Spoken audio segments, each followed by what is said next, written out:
Hola, soy Ro de las Contás y en este video te voy a estar contando quién puede ser monotributista y quién no.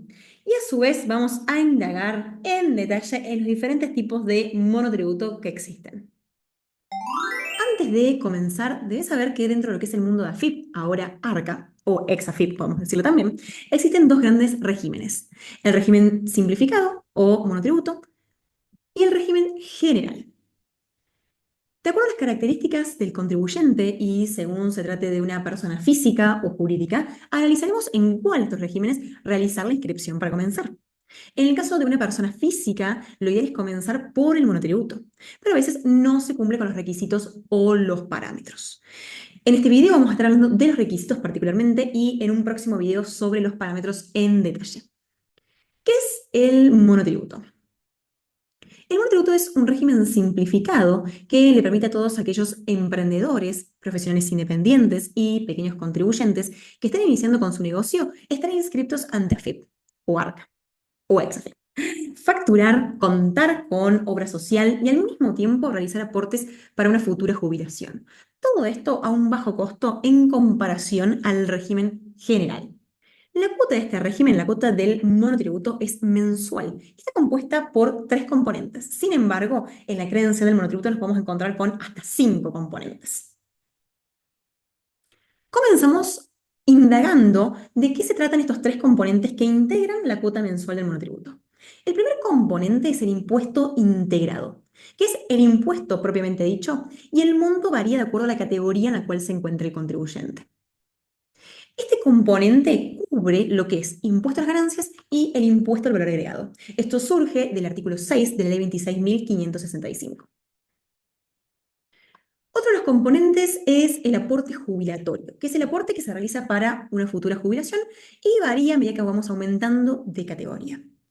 Y por último, el tercer componente es el aporte a la obra social o de obra social. Una parte de la cuota de monotributo se deriva a la obra social elegida por cada contribuyente, la cual le permite a este sujeto tener una cobertura de salud. El monto es fijo hasta la categoría C. A partir de la categoría D, el monto aumenta a medida que aumentamos de categoría. Y antes de continuar, como les dije recién, podemos tener hasta cinco componentes. ¿Y por qué? Porque a esta credencial con estos tres componentes se le pueden sumar otros dos que son ingresos brutos y municipalidad. Muchas provincias y municipios decidieron cobrar ingresos brutos y lo que es la tasa municipal a través de la credencial del monotributo. Bien, pero esto depende mucho de, como les digo, la provincia en la cual el contribuyente desarrolla su actividad y la municipalidad en la cual tiene su domicilio.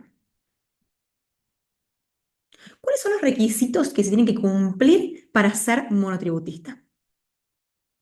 ¿Se puede ser monotributista? Sí. Se vende productos y o presta servicios.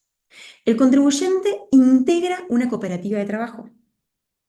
O si se continúa con el negocio que venía realizando una persona que era monotributista y falleció, lo que la ley, la normativa, denomina como sucesión indivisa, hasta que se dicte la declaratoria de herederos, se declare válido el testamento o se cumpla un año de su fallecimiento, lo que ocurre primero. Ahora, ¿no se puede ser monotributista? Sí. Se realizó importación de bienes y o de servicios para su posterior venta en los últimos 12 meses. Fíjense que acá se tiene que hacer una importación para comercializar esos bienes o servicios. Bien, si importamos algo para uso personal, no pasa nada. Pero un contribuyente que realiza importación no puede ser monotributista. Me acuerdo que una vez me contactó un cliente que vendía accesorios para celulares y todo era importado. Bueno, en este caso ese cliente no podía ser monotributista. Se desarrolla más de tres actividades en forma simultánea, se posee más de tres locales comerciales o se cuenta con más de tres unidades de explotación. A mí me gusta hablarlo como unidades de explotación, ¿sí? Es hasta tres. Sin embargo, tenemos una excepción que es la actividad de locación de inmuebles. El precio de alguno de los productos que se vende supera los 385.000 pesos. Solo aplica a venta de bienes, no de servicios. ¿A qué se refiere este punto o este requisito? Dentro de lo que es la tabla de monotributo tenemos lo que se denomina precio máximo unitario. Si tenemos un contribuyente que vende bienes, ninguno de los bienes que vende puede superar este precio unitario, que actualmente, y esto se va modificando con cada tabla, por lo cual si estás viendo este video más adelante, chequea el valor, pero actualmente es de 385.000. Bien, con que uno de los bienes del contribuyente supere este importe, ese contribuyente no puede ser monotributista. Bien, ahora, recordamos, Aplica a venta de bienes, no a servicios. Es decir, si el contribuyente presta un servicio, no aplica este precio máximo unitario, no aplica este parámetro. Ahora, ¿qué tipos de monotributos existen? Antes de continuar hablando de los diferentes tipos de monotributos que existen, quiero aprovechar a recomendarles nuestro curso Mi Primer Cliente, que es un curso muy completo donde tenemos 9 módulos que incluyen muchísima información útil para ejercer como contador independiente, pero sobre todo incluyen todo este tema de monotributo. Hay 2 módulos dedicados a monotributo 100%. En nuestra página, ingresando a lascontas.com, dentro de la sección de cursos, pueden encontrar este curso Mi Primer Cliente, que justamente es el que recomendamos si estás comenzando, si te acabas de recibir y no sabes por dónde arrancar, si querés comenzar a tener clientes. Puedes ver toda la información sobre la capacitación, incluso tenemos un video donde contamos en detalle lo que incluye y cada uno de los módulos con su contenido. Bien, obvio que si tienes dudas, nos puedes consultar, incluso fíjense que acá tenemos una lección de demostración de poder ingresar de manera gratuita a verla, conocerla, a ver cómo es la plataforma y demás.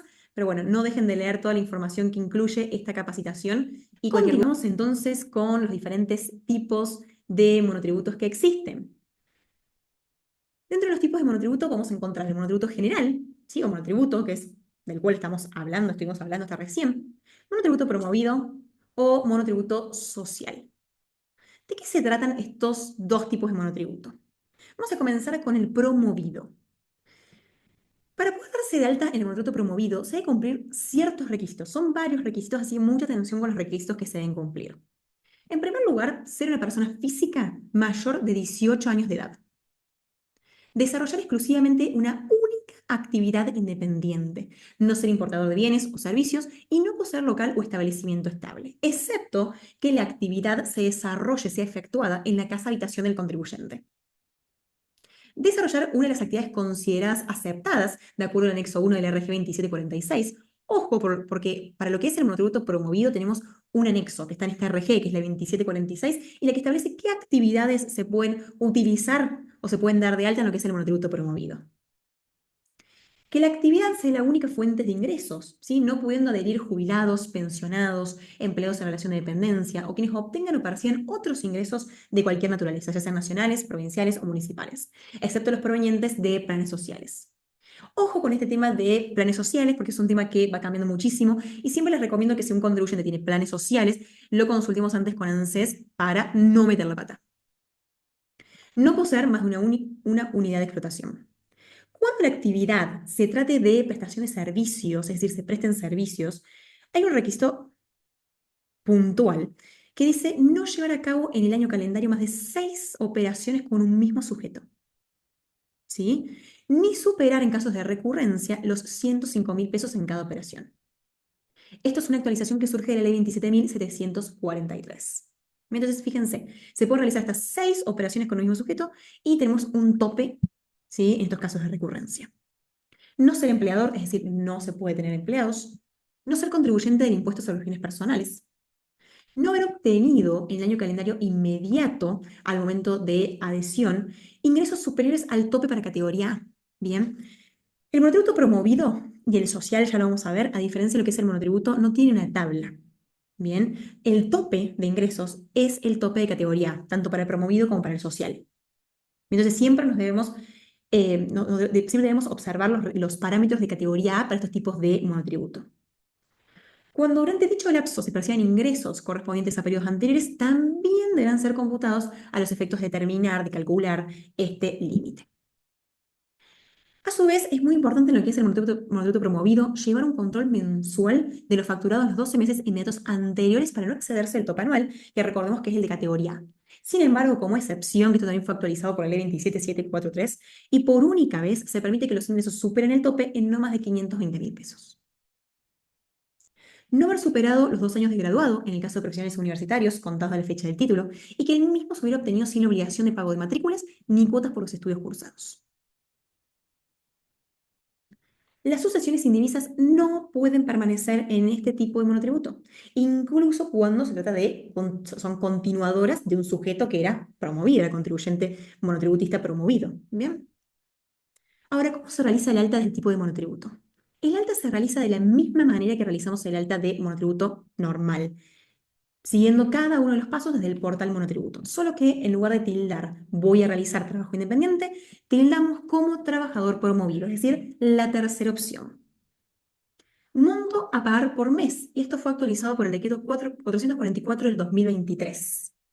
Por los primeros 3 años se va a ingresar en concepto de cuota mensual el 1% del total de ingresos facturados el mes anterior, o el 25% del componente jubilatorio de categoría, lo que sea menor. Entonces, fíjense, cuota mensual será el 1% del facturado del mes anterior o el 25% del componente jubilatorio de categoría A, lo que sea menor. Y acá tenemos un ejemplo, de acuerdo a los valores de la tabla actual. Tenemos una facturación, por ejemplo, de 36.000 pesos, el 1% son 360. Los aportes jubilatorios por el 25% son 548. De eso dijimos el menor, por lo cual pagaremos 360. Sin embargo, ¿sí? El monotributo promovido lo que debemos tener en cuenta es que se utiliza muchísimo para realizar aportes para una futura jubilación. Por lo que si a fin de año, vencido lo que es el año calendario, el contribuyente decide que quiere realizar aportes para una futura jubilación, a fin de año se puede generar un BEP para pagar la diferencia. Bien, ahora dijimos, esto es por 3 años. Vencido el plazo de 3 años, el importe de la cuota mensual asciende a un 2,25% del total de los ingresos facturados el mes anterior. Como les comenté, se utiliza muchísimo para lo que es el aporte jubilatorio, para acceder a una futura jubilación. Entonces, si tengo un contribuyente que llega a nosotros y que quiere aportar para una futura jubilación, ¿cuánto va a pagar por mes? Bueno, directamente le vamos a hacer pagar el componente, ¿sí? Jubilatorio de categoría A. Entonces, para el 2024, de acuerdo a la tabla vigente, si se quiere acceder a una futura jubilación, se debe pagar un mínimo de 9.800 pesos. Bien, por más que lo facturado sí sea menor. ¿Sí? Por más que el cálculo que hicimos recién como ejemplo sea menor. Si no, como les comenté en la filmina anterior, a fin de año se puede generar un BEP por la diferencia. Continuamos con el monotributo social. La diferencia de este tipo de monotributo respecto a los otros dos es que todo el trámite, tanto lo que es el alta como la baja, se realiza de manera presencial ante ANSES. Es decir, el contribuyente debe ir a ANSES a realizar el trámite. ¿Cuáles son los requisitos? Porque también hay que cumplir con requisitos. Contar con un ingreso bruto anual inferior al de categoría A. Recordemos, les conté que el tope también es el de categoría A. Ser propietario hasta 2 bienes inmuebles, siempre que uno de ellos se encuentre afectado al emprendimiento productivo. Ser propietario hasta un máximo de 3 bienes muebles registrables. No ser profesional universitario en ejercicio de la profesión como actividad económica. Fíjense que ambos monotributos tienen un requisito respecto al profesional. No ser empleador ni titular de acciones o cuotas parte de sociedades comerciales. Contar con ingresos que provengan solo de la actividad económica declarada sin tener en cuenta las prestaciones compatibles que otorgan los organismos nacionales, provinciales o municipales. El contribuyente podrá inscribirse a este tipo de monotributo cuando realice una única actividad económica independiente, trabaje en relación de dependencia percibiendo un salario bruto inferior al haber mínimo previsional, forma parte de una cooperativa de trabajo con un mínimo de 6 asociados. Y a su vez, este tipo de monotributo es compatible con los siguientes programas: asignación universal por hijo y asignación por embarazo para protección social, jubilaciones y pensiones que no superen el haber mínimo, programas de inclusión social del Ministerio de Desarrollo Social. ¿Cuánto se paga mensualmente en este tipo de monotributo? Se va a abonar el 50% del componente de obra social de categoría. Muchas gracias por ver este video hasta el final. No te olvides de seguirnos en nuestras redes, darle like a este video o comentarlo para que llegue a más colegas. Muchísimas gracias.